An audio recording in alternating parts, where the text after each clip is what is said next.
ভাই অনেক বিপদে ছিলাম ভাই। এই বিপদের থেকে পরে প্রায় 14 দিন আমাকে কাজ দিচ্ছে না, 14 দিন আমি বসা। তো এই কোম্পানিতে যারা আসবেন ভেবে চিন্তে আসবেন, কারণ এই কোম্পানির মানুষগুলো, ম্যানেজমেন্ট গুলো একদম বাজবে ভাই। কিছু বাংলাদেশি লোক আছে, তাদের কারণে আপনার জীবনটা ধ্বংস হয়ে যাবে। আমার জীবনটা প্রায় 22 মাস আমাকে কষ্ট করাতে করাতে সাবকনের থেকে খারাপ ভাই। এই কোম্পানিতে আয় সাবকনের থেকে খারাপ, কুত্তার মতো আপনাকে খাটাবে, আপনার 150 টাকা করে কাটবে। তো আমাকে আমাকে দিয়ে আজকে আমার রিজন পেপারে সাইন নিয়ে গেছে, বলছে আমার টাকা দিয়ে দিবে। তো 22 মাসের টাকা দিয়ে দিবে, 2 বছর থাকতে চাইছি, পারিনি। বাংলাদেশি দায়িত্ববান লোকের জন্য সে আমাকে অন্য জায়গায় বিক্রি করে দিয়েছে। তো তো এখন আজকে 14 দিন পরে আমাকে রিজন পেপারে সাইন নিয়েছে। ভাই 14 দিন আমি রুমের ভিতরে কতটুকু বসা ছিলাম, কতটা কষ্ট করছি ভাই, একমাত্র তারাই বুঝবে যারা প্রবাসী, যে 14 দিন বসা মানে কি।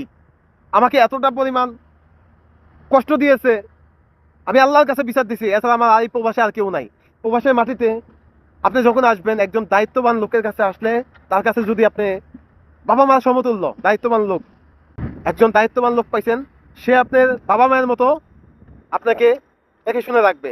কিন্তু তা না করে কুত্তা এবং গরু ছাগলের মতো রাখছে ভাই, যার কাছে কোনো রেসপেক্ট সম্মান কোনো কিছুই পাইনি।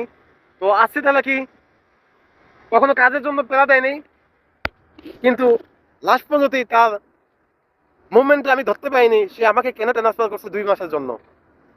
তো আসলে এই প্রবাসে যারা চাটাচাটি করতে পারে তাদের রেসপেক্টটা উপরে, যারা চাটাচাটি না করতে পারে তাদের লেভেলটা ডাউনে।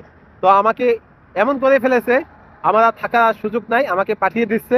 তো সকলে ভালো থাকবেন, তবে কিছু বাংলাদেশি দায়িত্ববান লোকের থেকে সাবধান থাকবেন, তাহলে আমার মতো জীবনটা নষ্ট হয়ে যাবে।